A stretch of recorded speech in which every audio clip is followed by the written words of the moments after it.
Dans une ville frontalière que personne ne voyait sur les cartes, un simple poste biométrique nouveau-né commence à compter ce que le Burkina Faso perdait autrefois dans la poussière.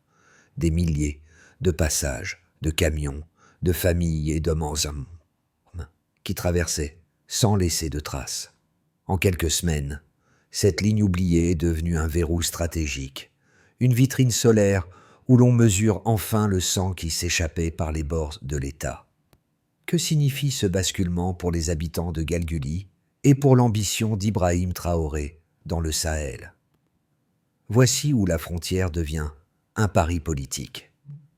Ce récit ne cherche pas seulement à décrire un poste frontière flambant neuf, mais à comprendre pourquoi une installation modeste, perchée au sud-ouest du Burkina Faso, peut modifier l'équilibre d'un pays entier. La promesse est simple et tranchante.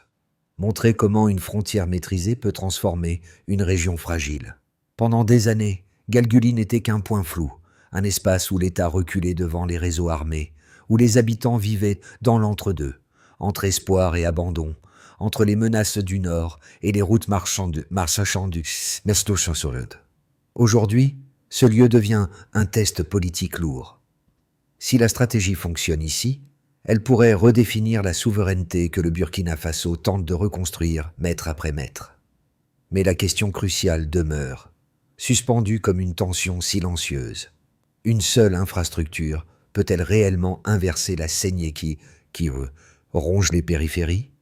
Ce doute est le cœur du risque, et c'est aussi ce qui rend l'enjeu si aigu. Là où l'ordre réapparaît, les adversaires guettent. En un seul mois, plus de 74 000 mouvements frontaliers ont été enregistrés autour de Galguli, révélant soudain l'ampleur invisible d'un flux qui, jusqu'ici, échappait presque totalement à l'État. Et derrière ce chiffre massif se cache un second révélateur. Près de la moitié de ces passages concernaient des entrées vers le Burkina Faso, mêlant commerçants, agriculteurs, familles déplacées et individus liés à des réseaux extrémistes. Ces deux données constituent la première fissure dans le récit habituel du Sahel. Elles montrent que le danger ne vient pas seulement du désert du Nord, mais aussi de l'absence structurelle d'outils capables d'identifier qui traverse les lignes du pays. C'est précisément là que l'initiative d'Ibrahim Traoré trouve son point d'appui. Reprendre le contrôle méthodiquement, en commençant par les lieux que l'État avait cessé de voir. Pendant des décennies, les frontières du Burkina Faso se sont comportées comme des lignes abstraites, comparables à des ombres étirées sur des routes poussiéreuses reliant 6 pays. Les gardes-frontières, dépourvus d'électricité, de radio et de bases de données, opéraient presque à l'aveugle. L'ennemi, qu'il s'agisse de passeurs, de groupes armés ou de trafiquants, avançait librement, profitant d'un silence administratif devenu structurel. Cette absence qui explique pourquoi plus de 2 millions de Burkinabés ont été déplacés à l'intérieur du pays et pourquoi 37 000 réfugiés venus des États voisins cherchaient refuge au sud. Les périphéries naissaient alors des zones où la peur remplaçait progressivement l'État, fragilisant chaque village, chaque marché, chaque route. Dans ce contexte, Galguli n'est pas seulement un avant-poste moderne, c'est une preuve de concept, un lieu où les panneaux solaires, les scanners biométriques et la présence d'agents formés dessinent une rupture nette avec l'impuissance passée. Ici, l'État se matérialise pour la première fois depuis longtemps, dans les données, dans la lumière, dans la capacité à savoir qui entre et qui sort. Cette transition marque le véritable début de l'histoire, la décision qu'un pays peut se reconstruire depuis ses bords. Quand les premières semaines d'exploitation ont commencé, 2 histoires locales ont aussitôt illustré ce que représentait réellement la présence retrouvée de l'État. La première est celle de Bernadette Cambiré, mère de 4 enfants, qui vivait depuis des années avec l'idée que les autorités n'apparaissaient qu'en période de crise. Pour elle, le forage d'eau installé à côté du poste n'était pas seulement un service. C'était la preuve tangible que Galguli comptait enfin sur la carte politique du Burkina Faso. Les femmes du village s'y retrouvaient chaque matin, échangeant nouvelles et inquiétude, dans un lieu autrefois dominé par le silence et la peur. Le second exemple vient d'un jeune homme, ancien conducteur de moto-taxi, aujourd'hui agent auxiliaire au poste biométrique. Avant l'ouverture, il envisageait de rejoindre les milices qui circulaient ça dans la région. Désormais, il vérifie des données, enregistre des empreintes et patrouille aux côtés d'équipes formées. Son récit montre ce que signifie donner un rôle légitime à ceux qui, autrefois, vivaient en marge. Pour beaucoup de jeunes de Galguli, le poste n'est pas un mur, mais un horizon professionnel. Ces micro-transformations expliquent pourquoi l'initiative soutenue par l'administration d'Ibrahim Traoré résonne si profondément. Là où l'État se manifeste par des services concrets, eau, emploi, sécurité, la loyauté locale se recompose. Et cette recomposition, bien que fragile, modifie déjà la dynamique du Sud-Ouest. Les marchés rouvrent, les commerçants ghanéens reviennent, et les routes autrefois désertes retrouvent une circulation régulière. C'est ainsi que, loin des discours, les premiers effets deviennent visibles. La sécurité commence là où la confiance renaît. Le déclencheur est arrivé plus vite que prévu. À peine le poste de Galguli ouvert, les premières tensions ont surgi. Murmures des passeurs, rumeurs d'insurgés mécontents, soupçons de groupes armés observant la nouvelle installation à distance. Ce n'était pas encore un affrontement, mais une crispation, un signal que l'équilibre venait de bouger. Les réseaux criminels ont senti leur route se refermer. Les trafiquants se plaignaient que les soldats ne regardaient plus ailleurs. Les migrants irréguliers, autrefois invisibles, devaient désormais passer sous les scanners biométriques. Dans les salons politiques de Ouagadougou, cette agitation a sonné comme un avertissement. Un symbole venait de naître, et les symboles attirent les regards, mais aussi les menaces. Face au rapport de renseignement, Ibrahim Traoré a convoqué un conseil de sécurité d'urgence. Les notes initiales évoquaient des factions liées à des réseaux étrangers, testant la solidité du dispositif. Au même moment, des capitales régionales réagissaient. Accra saluait un rempart supplémentaire contre les flux d'armes. Abidjan craignait un ralentissement du commerce. Niamey et Bamako, gouvernés par des régimes militaires, y voyaient un modèle affirmant la souveraineté africaine contre les tutelles extérieures. Puis la presse internationale s'est emparée du sujet. En Europe, certains médias ont présenté Galguli comme un poste financé pour bloquer la migration vers la Méditerranée, imposant un cadrage occidental sur un projet conçu pour des besoins locaux.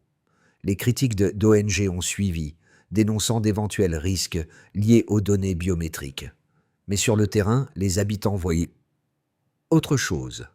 Leur propre drapeau, leur propre eau potable, leur propre sécurité retrouvée. C'est à ce moment que la tension a culminé. Plusieurs réseaux extrémistes ont lancé une campagne de désinformation, accusant le poste de surveiller, taxer, trahir.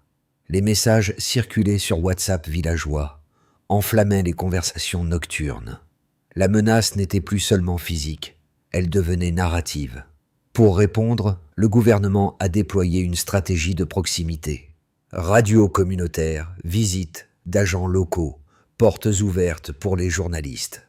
La transparence a calmé les premières peurs. Simultanément, la sécurité a été renforcée discrètement avec l'appui des forces ghanéennes, tandis que les patrouilleuses mobiles se déployaient autour du site. Puis, l'inattendu s'est produit. La circulation s'est stabilisée.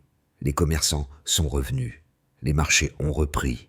Des femmes ont installé de nouveaux étals près du poste. La vie quotidienne a commencé à remplacer la peur. Ce renversement progressif est devenu l'onde de choc politique du Sud-Ouest. Chaque jour sans incident renforçait la légitimité du gouvernement. Chaque incident potentiel devenait une ligne prête à être exploitée par ses critiques.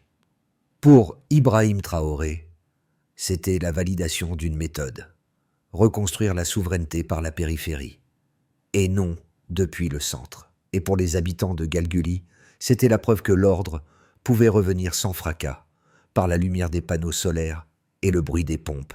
La ligne de base, c'est brutal. Pendant des années, les gardes-frontières s'est opéré sans électricité, sans radio et sans base de base de données, autrement dit dans une quasi-cécité opérationnelle. Le Delta apparaît dès les premières semaines. Un système biométrique complet, relié en temps réel, a permis d'identifier les mouvements avec une précision qui n'existait tout simplement pas auparavant. Cette différence, de l'ombre à la mesure, est la clé de compréhension du tournant défendu par Ibrahim Traoré.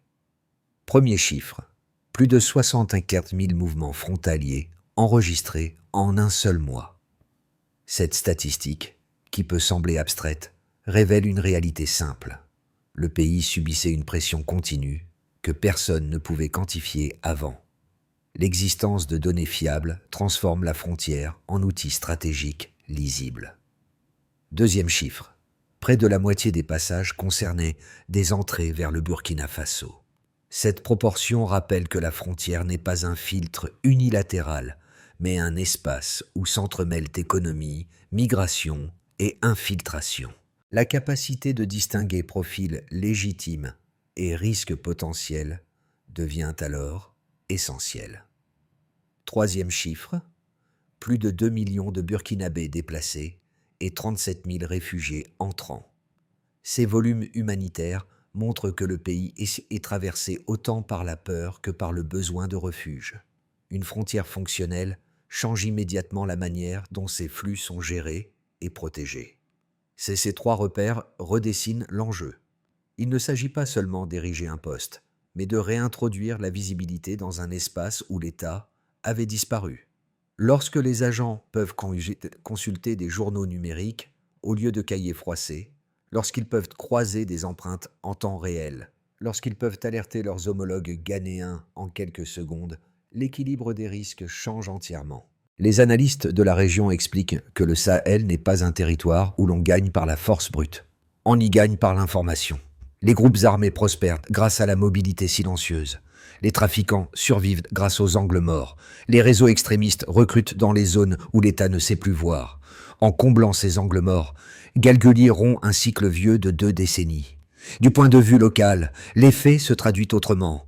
Moins de chemins clandestins, plus de contrôle cohérent et surtout une perception nouvelle que l'État protège plutôt qu'il ne punit.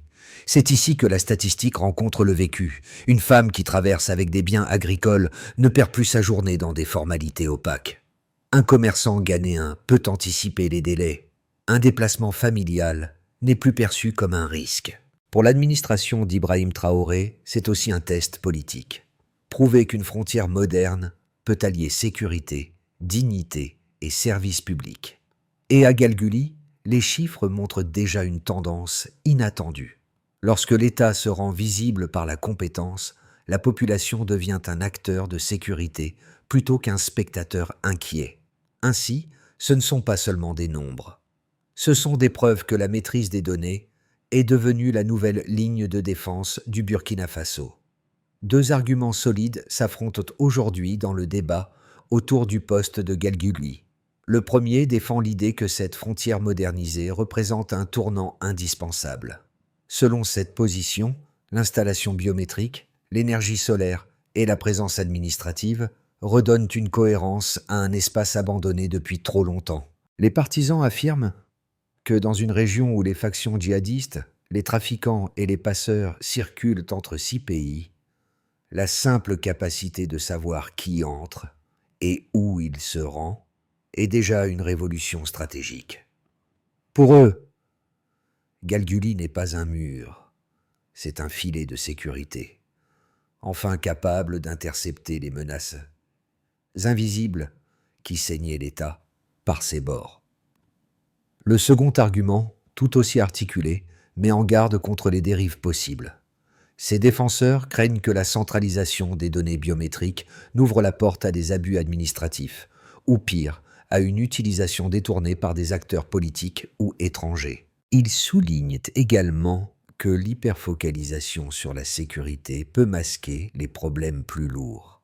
L'inflation, l'insécurité alimentaire, les zones rurales isolées et la fragilité sociale qui alimentent le cycle de violence dans le Sahel. À leurs yeux, un seul poste frontalier, même performant, ne peut compenser des décennies de négligence structurelle.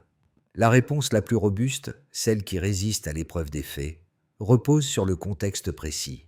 Les données du terrain montrent que Galguli n'a pas été conçu comme un outil d'exclusion ou de contrôle excessif, mais comme un modèle hybride.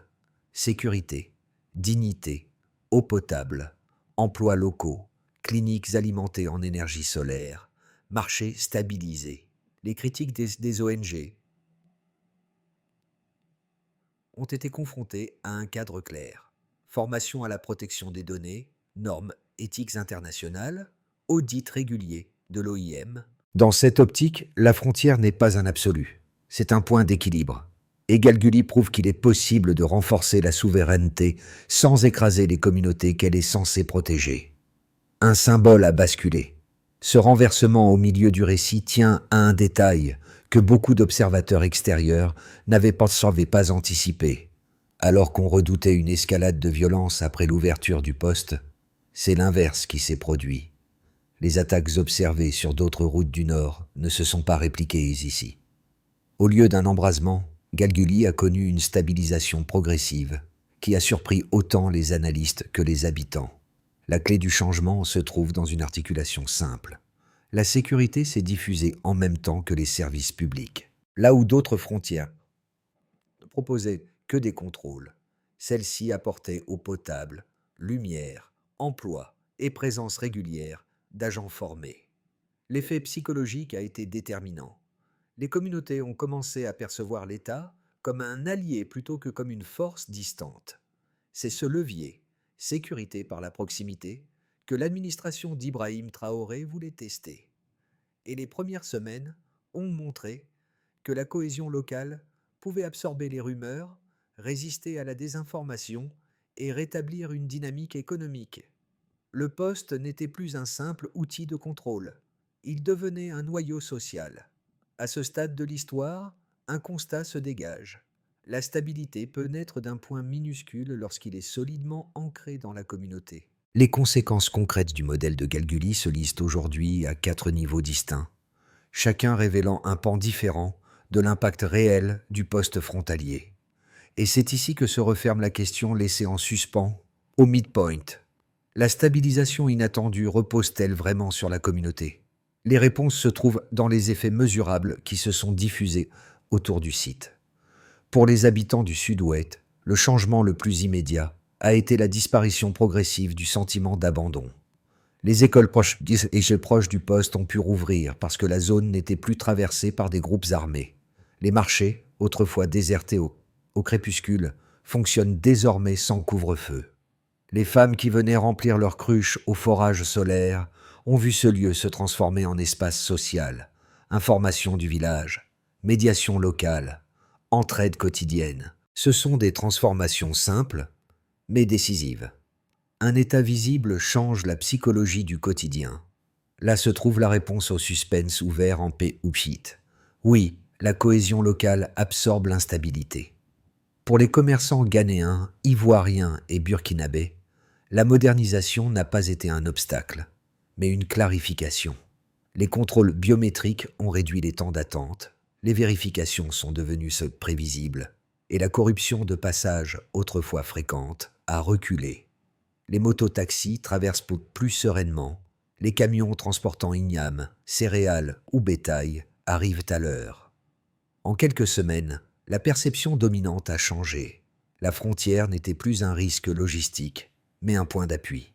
Les chiffres exacts ne sont pas donnés dans la source, mais les descriptions montrent une reprise commerciale tangible. Pour les familles à se réfugier venant du Niger, du Mali ou de la Côte d'Ivoire, la présence d'un poste structuré a apporté un élément souvent oublié. La protection administrative, les enregistrements numériques, l'accompagnement des agents formés par l'OIM et l'accès à l'eau propre ont réduit les exploitations, les passages clandestins et les risques pour les femmes voyageant seules. Là où le chaos régnait, l'ordre a protégé sans exclure. Ce point est crucial dans la stratégie d'Ibrahim Traoré. Sécuriser tout en maintenant la dignité des personnes vulnérables. Au niveau géopolitique, l'effet a été immédiat. Le Ghana a salué un rempart contre les armes, circulant vers le nord. La Côte d'Ivoire y voit une stabilisation utile, même si les commerçants s'interrogent sur les temps de passage. Le Mali et le Niger, dirigés par des juntes militaires, ont commencé à évoquer la reproduction d'un modèle conciliant souveraineté et technologie. Les médias européens, eux, ont cadré le projet sous l'angle de la migration, tandis que les habitants voyaient surtout le retour d'une compétence nationale. Dans ce décalage se joue une bataille narrative, et c'est là que Galguli devient un symbole continental. Dans ce scénario, les dynamiques observées jusque-là se maintiennent. Les patrouilles mobiles restent actives. La coordination avec le Ghana continue. La désinformation perd en intensité grâce aux visites publiques et aux radios communautaires. Les marchés bordant le poste se renforcent. La fréquentation demeure stable. Et les agents, bien formés, appliquent les procédures biométriques, sans abus. La tension dans le nord persiste, mais ne déborde pas vers Galguli. On obtient alors une stabilisation silencieuse, fragile mais réelle. Ce scénario est le plus cohérent avec l'évolution récente. Une frontière qui tient sans fanfare, par routine et discipline. Ici, la réussite de Galguli inspire directement les autres projets déjà envisagés par l'administration. 2 ou 3 postes répliquent le modèle solaire biométrique communautaire. Les villages environnants observent des bénéfices sociaux croissants, eau stable, micro-marchés, réouverture de petites cliniques. Les partenaires techniques renforcent leur soutien, rassurés par la transparence et les audits de l'OIM. Dans ce scénario, Galguli devient un prototype vivant, utilisé dans les discours régionaux, et s'inscrit dans la stratégie globale défendue par Ibrahim Traoré, récupérer les bords avant que le centre ne s'effrite. L'effet domino n'est pas spectaculaire, mais cumulatif. Dans le scénario défavorable, les groupes armés testent à nouveau les limites du dispositif. Une attaque sur un poste secondaire du pays ravive les rumeurs, nourrit la désinformation, fragilise la confiance locale. Les critiques politiques exploitent à chaque accroc administratif, chaque lenteur, chaque tension au marché. Sans tomber dans le chaos, la zone pourrait retomber dans une prudence nerveuse. Les commerçants se raréfient, les familles se replient, et la légitimité de l'État recule légèrement. Ce scénario n'efface pas les acquis, mais ralentit la dynamique. Pour introduire ce point, il est utile de préciser que Lop Nguesang au Vung Bien, pour ceux qui connaissent que la vie dans les périphéries, qu'il s'agisse de zones rurales, de quartiers isolés ou de régions peu dotées en services publics, le récit de Galguli parle d'une réalité familière. Quand l'État apparaît, même timidement, le quotidien change. Une pompe à eau, un marché rouvert, une route sécurisée suffisent à modifier la façon dont les familles planifient leur journée. Ce n'est pas une question de géopolitique, c'est une question de respiration sociale. Pour introduire ce point, il est utile de préciser que Lop Ngueteo Doitin Kokte. Pour ceux qui s'intéressent à l'actualité mondiale, Galguli fonctionne comme un prisme. On y voit les débats sur la souveraineté, les tensions régionales, la compétition entre puissances, les accusations et contre-accusations autour de l'aide internationale. Mais au-delà du bruit diplomatique, la situation rappelle une évidence. Les frontières ne sont jamais abstraites, ce sont toujours des humains qui les vivent. Pour introduire ce point, il est utile de préciser que Lop Nguemuanyo Sutaidoi. Enfin, pour celles et ceux qui cherchent à comprendre comment un pays se reconstruit, Galguli offre une leçon directe. La transformation ne commence pas par des discours, mais par des actions visibles et répétées. La présence administrative, les procédures transparentes, l'efficacité quotidienne, ces éléments qui créent la confiance, qui elle-même devient une forme de stabilité. Pour qu'un modèle comme Galguli survive aux 12 prochains mois, quels que soient les scénarios évoqués en P10, il doit s'appuyer sur une feuille de route claire, lisible et surtout réalisable dans un contexte où les ressources sont limitées. Voici les étapes essentielles qui peuvent consolider ce qui a déjà été construit, tout en répondant à la question restée ouverte. Comment maintenir la stabilité sans perdre la confiance locale? Rendre publiques les procédures, accueillir régulièrement journalistes et radios communautaires, et poursuivre les audits menés par l'OIM. La transparence n'est pas un luxe, c'est une barrière contre la désinformation. Chaque explication donnée aux habitants renforce la légitimité de l'État. Soutenir les marchés proches du poste, améliorer l'éclairage nocturne, maintenir le forage en bon état et faciliter le petit commerce transfrontalier. Lorsque les familles gagnent du temps et de la sécurité, elles deviennent les premières défenseurs du modèle. Renforcer la formation continue des agents, notamment aux outils numériques. Ce n'est pas la technologie qui garantit la durabilité, mais les personnes qui l'utilisent. L'administration d'Ibrahim Traoré peut ainsi créer une compétence locale durable, répliquer le modèle uniquement dans les zones où les communautés sont prêtes à s'impliquer. Une expansion trop rapide fragiliserait le récit, alors qu'une progression maîtrisée consoliderait chaque succès. Continuer les échanges avec le Ghana et les voisins immédiats. Quand la coopération avance, les risques se fragmentent au lieu de se concentrer. En suivant ces étapes, Galguli ne resterait pas un cas isolé, mais deviendrait un socle stable, capable d'absorber pression, rumeurs et incertitudes. Exactement ce que le suspense du PD exigeait comme réponse. Comme le fil émotionnel de cette histoire ne se trouve ni dans les chiffres, ni dans les réunions de sécurité, mais dans les petites scènes que Galguli a recréées. Celles qu'on croyait impossibles il y a encore quelques années. On y retrouve Bernardette Cambiré, évoquée en P4 remplissant ses cruches au forage solaire, où les femmes s'échangent désormais nouvelles, inquiétudes et projets. Ce lieu, autrefois dominé par la peur, est devenu un espace de lien, une preuve que la présence de l'État peut transformer un simple point d'eau en centre de gravité sociale. De l'autre côté du poste, le jeune agent qui hésitait autrefois entre l'exil et les milices patrouille désormais avec assurance. Chaque vérification qu'il effectue, chaque échange avec un commerçant ghanéen ou ivoirien renforce un sentiment rare dans les zones frontalières, celui d'appartenir à quelque chose de plus vaste que soi. Cette métamorphose silencieuse est ce que l'administration d'Ibrahim Traoré tente de généraliser. Faire de la souveraineté un vécu quotidien et non un slogan, ce n'est pas un miracle, c'est une construction minutieuse. L'espoir naît quand la présence devient réelle. L'histoire de Galguli n'est pas un récit clos, mais une invitation. Ce qui se joue dans cette petite ville frontalière dépasse ses panneaux solaires, ses bureaux biométriques et ses routes rouvertes.